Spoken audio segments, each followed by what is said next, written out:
महापौर शर्मिला पिंपळकर यांनी केली मॅरेथॉन स्पर्धा मार्गाची पाहणी।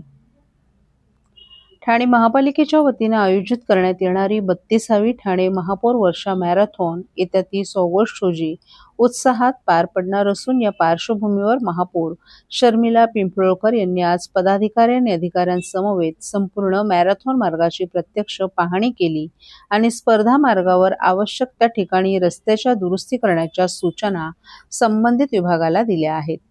या पाहणी दौऱ्यास उपमहापौर कृष्णा पाटील, सभागृह नेते हनुमंत जगदाळे, विरोधी पक्षनेते शानू पठाण, गटनेते अभिजित पवार यांच्यासह अनेक मान्यवरही उपस्थित होते। मॅरेथॉनची सुरुवात ठाणे महापालिका भवन येथून होणार असून महापौरांनी या प्रारंभस्थळाचीही पाहणी केली। यानंतर महापालिका भवन, Nitin company service road, road क्रमांक 16, रोड क्रमांक 22, इंदिरानगर, वर्तकनगर, उपवन मार्ग, पोखरण रोड क्रमांक 2, टिकुजणीवाडी, उथळसर आणि कळवा या संपूर्ण स्पर्धा मार्गाची पाहणी करण्यात आली। प्रत्येक टप्प्यावर आवश्यक सुविधा, वाहतूक नियंत्रण, रस्त्यांची गुणवत्ता आणि स्पर्धकांच्या सुरक्षिततेसंदर्भातील बाबींची तपासणी देखील करण्यात आली। महापौरांनी स्पर्धा मार्गावरील रस्त्यांची स्थिती, वाहतूक व्यवस्था, स्वच्छता, सुरक्षितता आणि इतर मूलभूत सुविधांचाही आढावा घेतला।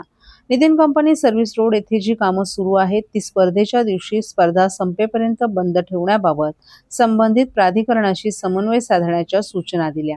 तसंच स्पर्धेच्या दिवशी मार्गावरील वाहतूक सुरळीत राहण्यासाठी रस्त्याच्या कडेला उभी असलेली वाहनं हटवून मार्ग पूर्णपणे मोकळा ठेवण्याच्या सूचना वाहतूक विभागाला देण्यात आल्या। यावेळी स्पर्धा मार्गालगत झाडांच्या वाढलेल्या फांद्या छाटून मार्ग मोकळा ठेवण्याचे निर्देशही संबंधित विभागाला देण्यात आले। तसंच वाहतूक पोलिसांनी स्पर्धेच्या दिवशी प्रभावी वाहतूक नियोजन करून मॅरेथॉन मार्ग निर्बंध ठेवावा अशा सूचनाही महापौरांनी दिल्या आहेत। स्पर्धकांना कोणताही अडथळा निर्माण होऊ नये यासाठी सर्व विभागांनी समन्वयानं काम करण्याच्या सूचना महापौर शर्मिला पिंपळकर यांनी दिल्या आहेत। तसंच जास्तीत जास्त नागरिकांनी या मॅरेथॉन स्पर्धेत सहभागी व्हावं असं आवाहन देखील महापौरांनी केलं आहे।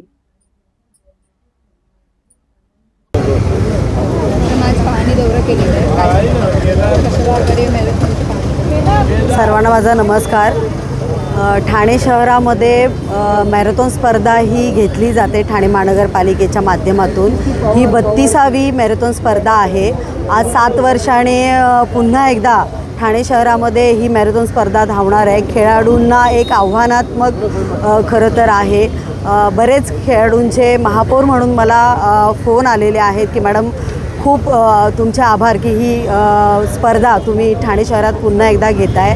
आज पाहणी दौरा या संदर्भात ठेवलेला आहे की खेळाडूंची सुरक्षा, त्यांना पिण्याच्या पाण्याची सुरक्षा, रस्ते व्यवस्थित आहेत की नाही, ट्रॅफिक पोलीस हे व्यवस्थित आहेत की नाही, यांचा सगळ्यांचा पाहणी दौरा आज इथे केलेला आहे। काही ठिकाणी MMRDची कामं चालू आहेत, त्यांनाही आपण बैठक त्यांची आपण घेणारच आहोत, कारण काही ठिकाणी मला व्यवस्थित असे रस्ते दिसले नाही आहे, तर ती सुरक्षा पण व्यवस्था केली गेली पाहिजे या संदर्भात आपण त्यांच्याबरोबर बसणार आहोत आणि खूप उत्तम आणि चांगल्या पद्धतीने ही वर्षा मॅरेथॉन संपन्न होईल। ठाणे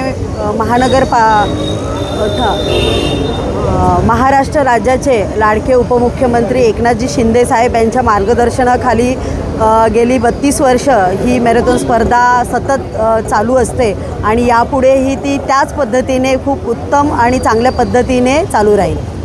कशा प्रकारे रूपरेषा असणार? मला वाटतं ठाणे महानगरपालिकेच्या इथूनच खरं तर ही धावपटून चालू होते आणि कळवा इथून येऊन पुन्हा ठाणे महानगरपालिकेच्या इथेच संपते। किती प्रमाणात रजिस्ट्रेशन वगैरे झालेलं आहे? रजिस्ट्रेशनचं प्रमाण चालू आहे, बऱ्यापैकी रजिस्ट्रेशन झालेले आहेत। अजून महिना बाकी आहे आपल्याला। मला वाटतं 25 ऑगस्टपर्यंत लास्ट कालावधी आहे आणि फॉर्म मोठ्या प्रमाणात भरले जात आहेत। 21 किलोमीटर ही सगळ्यात मोठी किलोमीटरची ही आहे। त्याच्यानंतर वृद्धांसाठी सुद्धा 1 किलोमीटरपर्यंत धावण्याची हे आहे, स्पर्धा आहे। लोकांना काय आव्हान? लोकांना हेच आवाहन करेल की ठाणे शहरामध्ये अनेक प्रकारच्या भारतीय संस्कृती खरं तर जपण्याचा हा एक माध्यम आहे आणि ठाणे महानगरपालिकेने तो जपलेला आहे।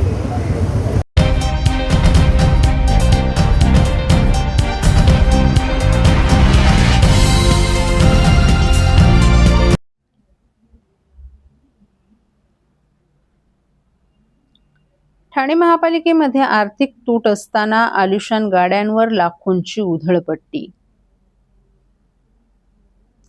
ठाणे महानगरपालिका एकीकडे आर्थिक तूट, निधीअभावी विकास कामं रखडल्याचा दावा करत सुमारे 400 कोटी रुपयांचे कर्जरोखे उभारण्याची तयारी करत आहे. मात्र दुसरीकडे महापौर, उपमहापौर, सभागृह नेते, विरोधी पक्षनेते तसंच प्रमुख पदाधिकाऱ्यांसाठी लाखो रुपयांच्या आलिशान वाहनांची खरेदी केली जात असल्याचा निषेध शेतकरी कामगार पक्षाचे ठाणे शहर अध्यक्ष ऋषिकेश तायडे यांनी केला आहे.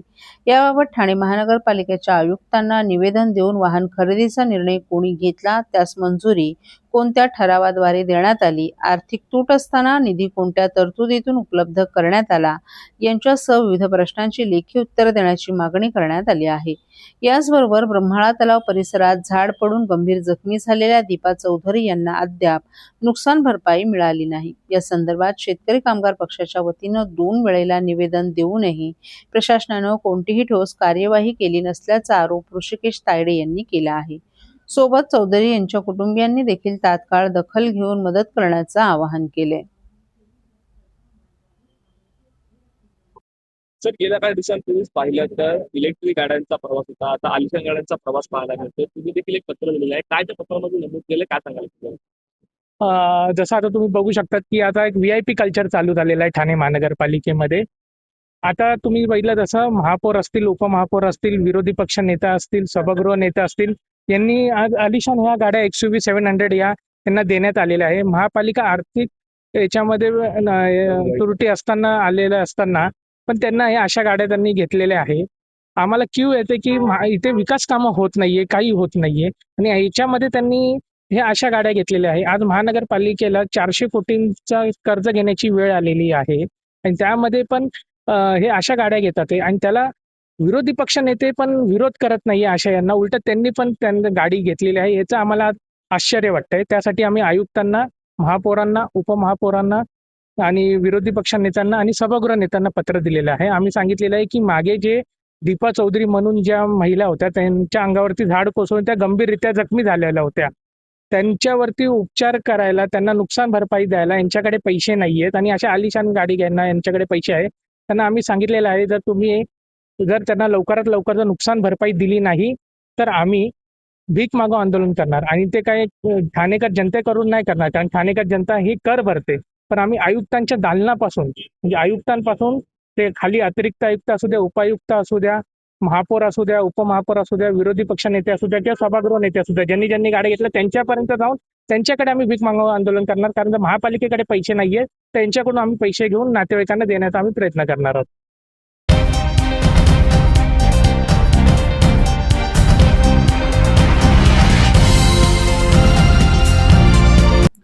जनसेवकाचा जनसंवाद या कार्यक्रमात शहरातील प्रलंबित SRA योजनांमधील रहिवाशांनी उपस्थित राहून आपली व्यथा मांडली. आमदार संजय केळकर यांनी अधिकारी आणि विकासक यांच्या समन्वयातून रहिवाशांना दिलासा देण्याचा प्रयत्न केला.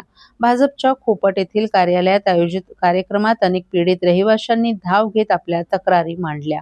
वर्तकनगर आणि भीमनगर झोपडपट्टीचा SRA प्रकल्प क्लस्टरमधून बाहेर काढण्यात आल्यानंतरही प्रलंबित आहे. संबंधित विकासकाबाबत रहिवाशांच्या अनेक तक्रारी असून प्रकल्पाला चालना मिळत नाही.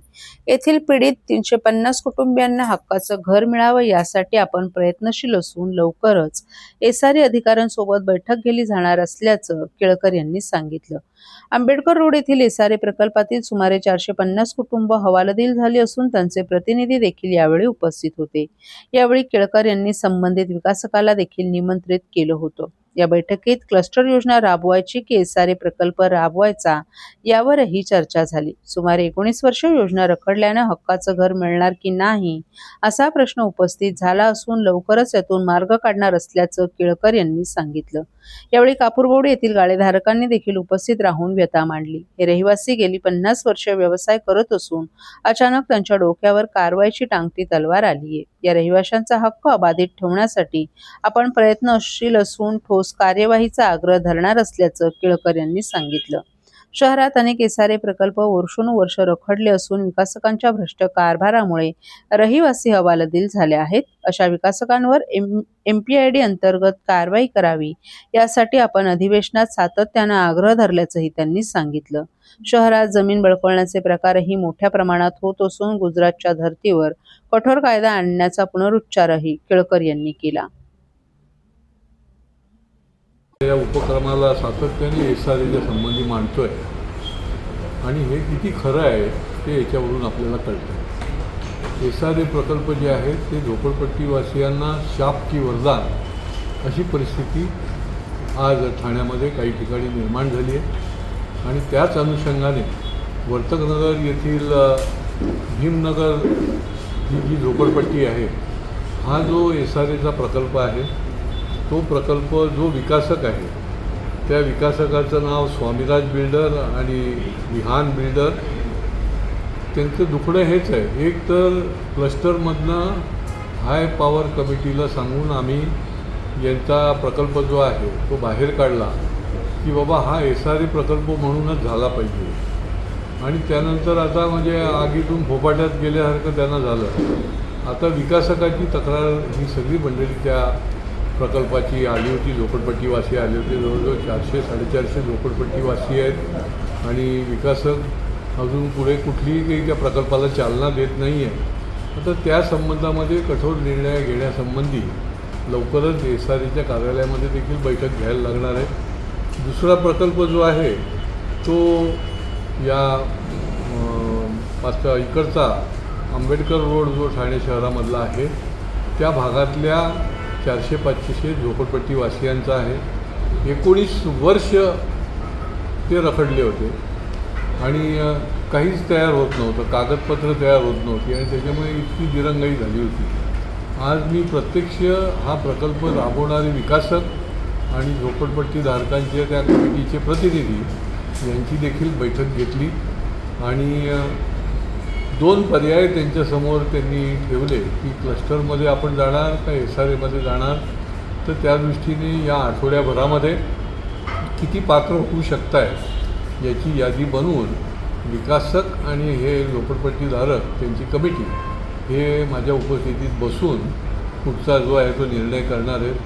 आता असे 10-10 वर्ष प्रकल्प जर रखडायला लागले तर माणसाचं गेलेलं आयुष्य तर पुन्हा मिळत नाही.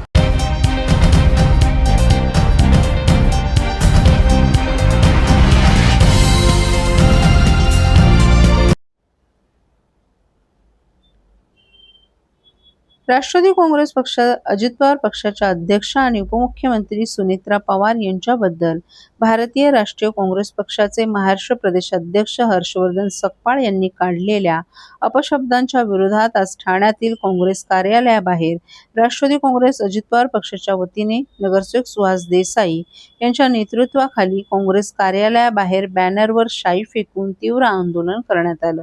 यावेळी आंदोलकांनी काँग्रेस प्रदेश अध्यक्ष हर्षवर्धन सकपाळ यांच्या पोस्टरला शाई फासत फोटो जाळून आंदोलन केलं. यावेळी राष्ट्रवादी काँग्रेस अजित पवार पक्षाचे पदाधिकारी मोहसिन शेख, रवी पालव, अमित पाटील, रमेश शिंदेसे, जिया शेख, प्रितेश मोरे तसंच विविध पदाधिकारी, कार्यकर्ते, महिला आघाडी मोठ्या संख्येनं उपस्थित होते. यावेळी हर्षवर्धन सकपाळ यांचा तीव्र निषेध व्यक्त करण्यात आला. नगरसेवक सुहास देसाई यांनी याविषयी प्रसारमाध्यमांशी बोलताना अधिक माहिती दिली.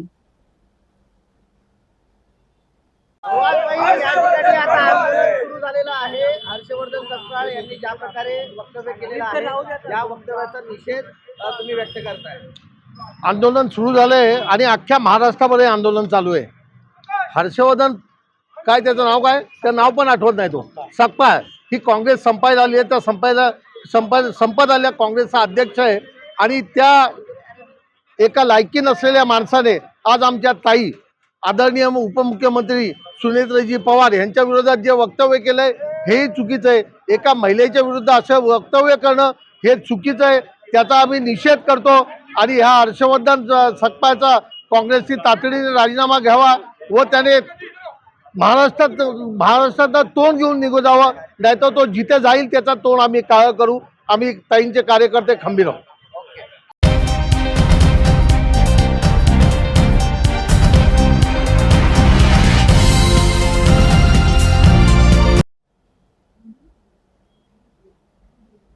वाहतूक कोंडीने त्रस्त झालेल्या ठाणेकरांना आता रस्त्यावर पडलेल्या खड्ड्यांचा सामना करावा लागत आहे.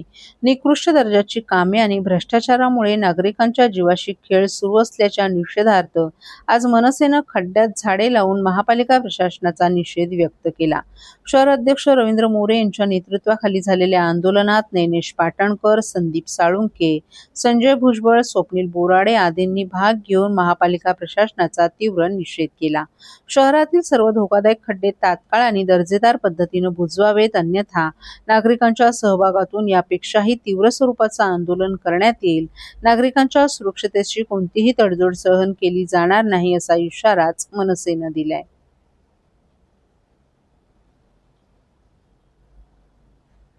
उठवलेल्यापर्यंत आंदोलनाचं स्वरूप कशा प्रकारे असणार आहे? आंदोलन असंच मी तुम्हाला सांगितलं, हे जर खड्डे बुजले नाही तर मनसेला सांगावं लागत नाही. आम्हाला जे करायचे आम्ही करणार, आणि आम्ही करणार म्हणजे करणार.